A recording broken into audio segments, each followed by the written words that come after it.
kanike lokhulumela abantu baseMozambique live la kangwana umnumzane Domingos waka thomo uthi bantu baseMozambique abahambe baye ukujova njoba nje basho belitiko letempilo ukuthi wonke umuntu akahamba jove. Uthi yena sovele ujovile ngoku uyabacela abantu baseMozambique ukuthi abalandzele wona lo mgomo ukuthi bajovele yona iCovid-19 mahazane kulandzela ukuthi uyabulala.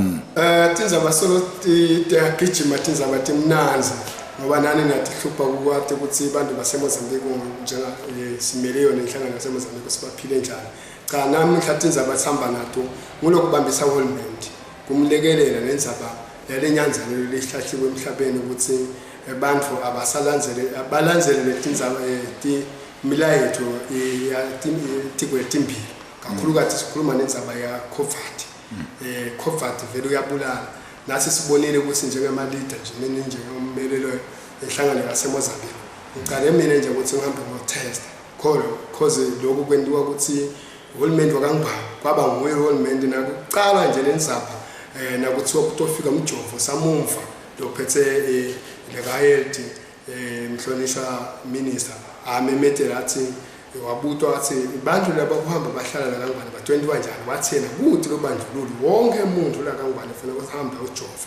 Nathi saba sahlandlela vele sesiphumile sesijovile. Nathi sifuna ukutshela lesifo saseMozambique ukuthi abasukume bantu balandzele imilayeto letimbili yahulumeni ukuthi ujove na ujovile uphinde ufake isifoni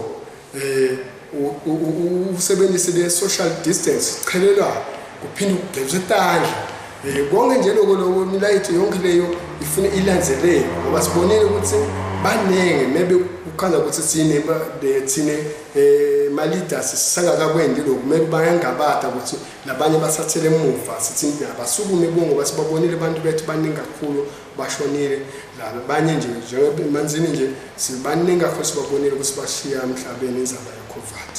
Siyabonga bethabo. Tsabente channel Maswati Justice wakadlameni na Gary Carlos kamanzini.